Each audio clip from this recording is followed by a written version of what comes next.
Hello EFD squad and welcome back to the Euro Roundup where you pick our winners and losers from the game week just past. Joining me is my partner in crime, is Patrick Van Straten, who was looking an absolute dish at the weekend. Put that photo on screen now of before necktie, after necktie.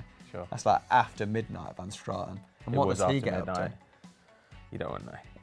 But what we do want to know is about Eden Hazard's debut goal even. And this comes from He-Man United. What happened in the game? Yes, Real Madrid stay top of La Liga. They're 4 points clear now after beating Granada, who were previously in second place, 4-2 at the Bernabeu. That's their highest scoring match so far this season. It was a comfortable win for Zidane's men, and boy were they in need of it. They dominated possession with 62%, 10 shots on target to Granada's 5, and XG put them at 2.8 to Granada's 1.6. So still some defensive issues, but in attack, pretty damn good. Now, it isn't really a game that makes you think top of the table clash. Title decider, Real Madrid versus Granada.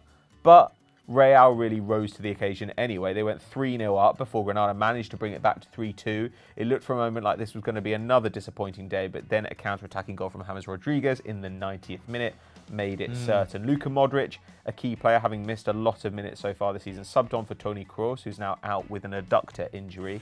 Came on in the 34th minute, completed 2 key passes, second most touches on the pitch, which is crazy when he only played 2/3 of the match, and he scored as well. So a good day for him, but he's not the real story here, right? Yeah, like you said, a good day for him, but a great day for Eden Hazard. The Belgians had a tough time adapting to life in Spain, hasn't he? Having not contributed to a goal in his previous 5 games before they downed Granada. But that is not the case anymore. The Belgian was vital in this 90, scoring his first goal for Los Blancos and assisting Modric for the third. He also made 13 final third passes, which I believe was a game high. However, still doesn't seem quite the player he was last season. We've touched upon this before. He arrived at Real Madrid a little bit out of shape. That's contributed to his sluggish start, but hopefully he can kick on from here.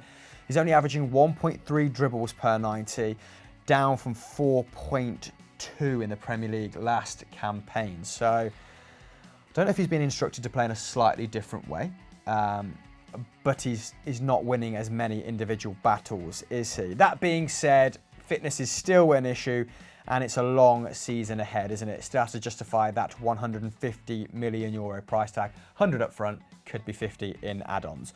Real Madrid will face RCD Mallorca after the international break, and they'll need to win in hopes of keeping their La Liga title aspirations alive, I want to say, but they're being helped, aren't they, by the misfortune of other sides at the top and, a stuttering form, especially as they face Barcelona the week after, which could be a job decider if form continues to be as tumultuous as it has been at the start of the campaign. Let's get in super early so people can, save their comment and feel really smart in 2 or 3 weeks' time. Who is going to win the first El Clasico? Let us know in the comments below with your scorers as well. Our first loser of the week are Bayern Munich. This comes from @Maddie_CHH. A surprising loss for the German Giants. Yeah, Kovac's men seemingly suffering from a European hangover in this game, succumbing to defeat to Alfred Schreuder's Hoffenheim at home 2-1, giving up the chance to stay top of the bully. Now, it looked like it was going to be business as usual with Gnabry scoring yet again, but it was correctly ruled out for offside. His teammate Lewandowski continued his fine form, netting his 11th already in the league. But this was in between a Sargis Adamian brace, and they were his first 2 goals in the German top flight ever, having previously played in the 2nd division, as low as the 4th division, in fact. And Hoffenheim in this game really ripped up the form book. It's only their 2nd win of the season, only their 3rd ever against the Bavarians in 23 attempts. It was also their first victory at the Allianz Arena as well. 14th before the game, having scored just 4 goals all season in 7 games. And this was despite an absolute peppering by Bayern, who had 20 shots. They only managed to put 4 on target, Hoffenheim, conversely, had 8 shots and put 5 on target. So more decisive, Not sure if they're deploying a deep block in this game. Only watched the highlights. Bayern ultimately finding it very difficult to break them down, despite their XG being a little bit more favourable on 1.7 to Hoffenheim's 0.7. So an element of luck there. Can you put it down to anything else? Baumann and Neuer had the same number of saves in this game, but actually I think this was a bit of a lucky result for Hoffenheim. Like, when you look at Baumann's stats in their goal, you can see that they were really struggling to get out of their own half. Baumann completed 64 passes for his team. That's 13 more than the next best player at Hoffenheim. Wow.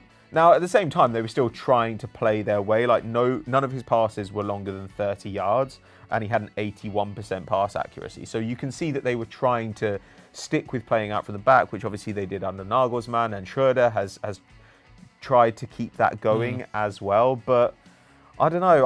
I think that really this was just individual quality on the day. Sagi Sadamian, as you said, 3 shots, 2 goals. First ever start for the club, a really great full debut for him. Next up, they've got Schalke, which will be a tough match as well, a resurgent Schalke at the moment. But hopefully this can be a real turnaround of form for them, because they've struggled for it early in the season. Players like Diadi Samaseku still to bed in, Robert Skov still to bed in. They actually hadn't won in 4 games before this match. Whereas Bayern, on the other hand, will hope that they can immediately rediscover the form that they had before this game. They're now 3rd on 14 points. Wolfsburg are ahead of them. Borussia Mönchengladbach, who look absolutely incredible, we'll come on to them later, are up there as well.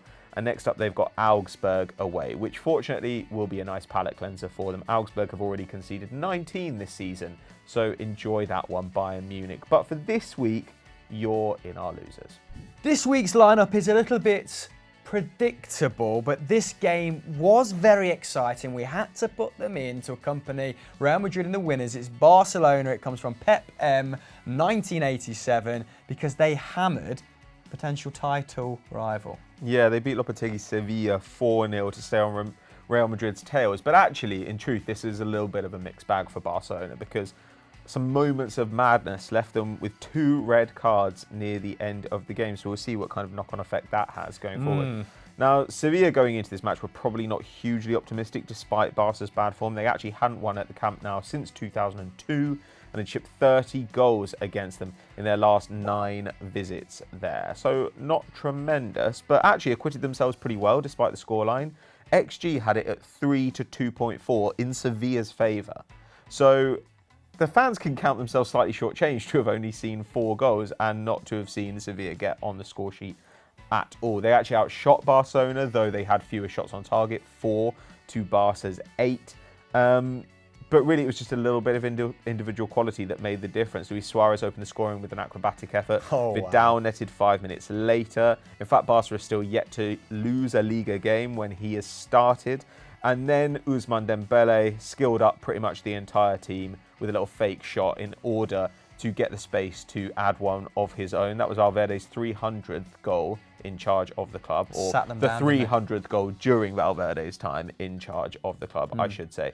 And then, of course, Leo Messi, who's coming back into some form, had a really good game in midweek, got a free kick to round it off, his 48th for club and country, which actually surpasses Andrea Pirlo's career tally. Love that. Interesting stuff. His 37th goal against Sevilla in 38 games. He's also got 16 assists in those matches. They must be absolutely sick of him, but to be honest, that could apply to literally any team he's ever played against him. Yeah, that Dembele fake shot literally sat down about 10 people for a jug of sangria. Absolutely insane. Go and watch the highlights if you haven't.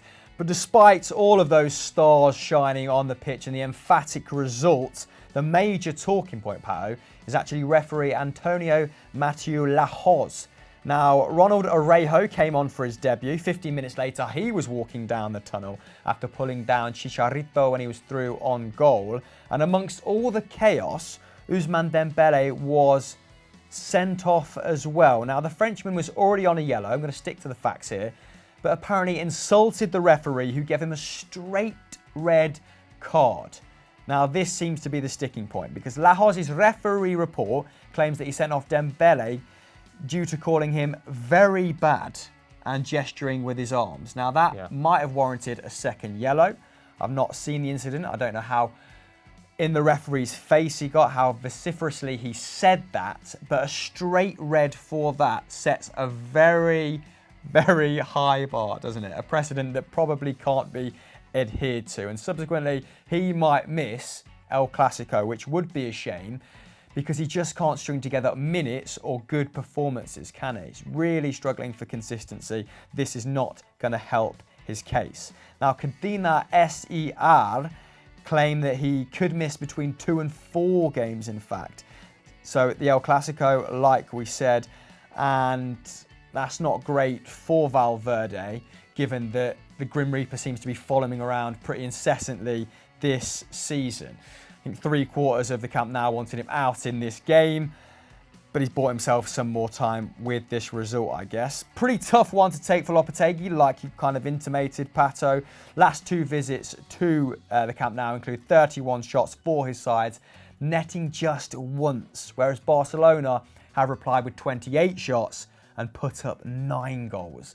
And this game could have been a lot different if Chicharito and Luke de Jong actually had 2 very good opportunities, took their 3 combined XG shots of 1.6 with a little bit more decisiveness. Could have been a different match, couldn't it? Could have been a different outlook for Valverde as well. Barcelona fans who are subscribed to Eurofootball Daily, does this buy Valverde more time, or do you still want him out of your club? Let us know in the comments below.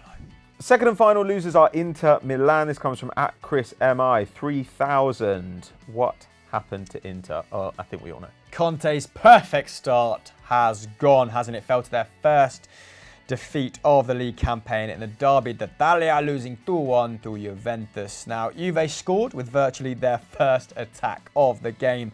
Paulo Dybala latching on to the end of a long ball from Pjanic. Great to see him score because that starting lineup at Juve has been inconsistent, hasn't it? But one man who hasn't been inconsistent is Lautaro Martinez, who equalised for Inter from the spot following a delayed handball. That's the Argentinian's 3rd goal contribution in as many games, and some of the numbers he's putting up this season are frightening. Shot volume galore.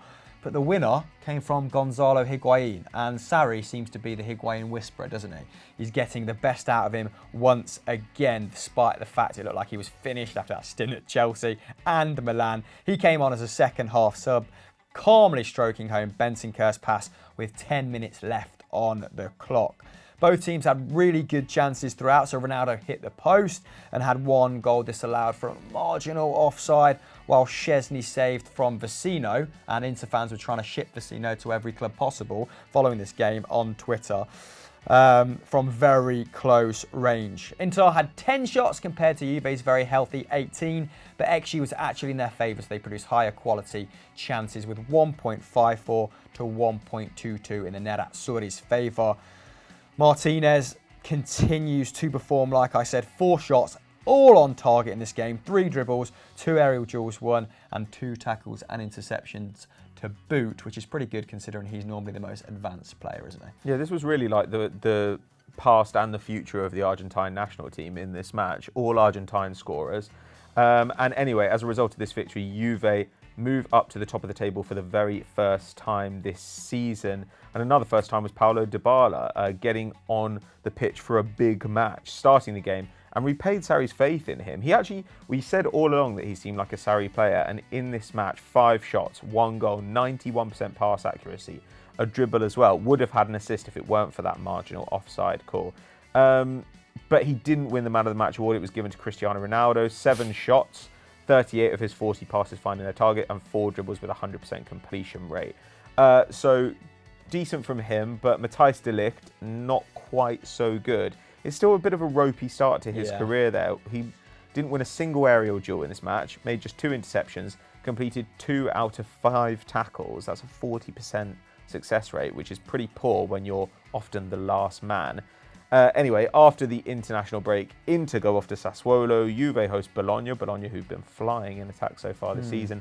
But we still are kind of none the wiser about how good this Inter side actually are. And Juventus still playing Khedira in midfield, still playing Matuidi in midfield. So I have no idea how good I think they are as well. What do you guys think? Do Inter have enough to knock Juve off their perch come the end of the season? Let us know in the comments below. Star of the week, and my favourite shout actually from Part Medico FC is Alisson Player, who looks like some bloody player, doesn't he? Yeah, he's had an incredible start to the season and got a goal and 2 assists at the weekend in Gladbach's 5-1 win over Augsburg to put him on 4 goals and 4 assists after 7 games of the season. His expected goals and assists per 90 standing at 0.99. Now, obviously, this is his second campaign after moving from Nice in 2018, already equalled his assist output for the entirety of last season. And his numbers are lethal right now. 3.1 shots per 90, 1.4 key passes, 2 dribbles. All of those are career highs. And it just looks like under Marco Rosa, the entire attack is flying. Yeah, dirt McGirt from player. But you can't ignore the rest of the squad. That 5-1 victory actually puts them top of the Bundesliga on 16 points, leapfrogging Munich, Freiburg, Leipzig and Schalke in the process. Now they have the 3rd best attack in the league on 15 goals this term and the 2nd best defence. Rosa killing it on multiple fronts. Marcus Thuram, what a pickup he's been. 3 goals and 2 assists. And Breel Mbolo, new life has been breathed into him. He also has 3 goals. Defensively as well, Dennis Zakaria, who is a favourite of ours on Eurofootball Daily, putting up almost 4 defensive actions a game. Really good all-round midfielder. Gladbach, surprise contenders for the Bundesliga? I don't think they've got enough over the course of the year, but I look forward to Marco Rosa being Arsenal manager next summer. So that's it for Euro Roundup this week. But if you enjoyed this, go and check out Stat Wars, obviously running as usual, and the league is really hotting up. In fact, it's causing quite a lot of arguments in the office, and obviously Scout Report as well. You know, a lot of these players that we've covered this week are guys who we've talked about previously on the podcast or on Scout Report. So if you head over to that, then you might well catch some of the stars of the future. There we have it. Bye.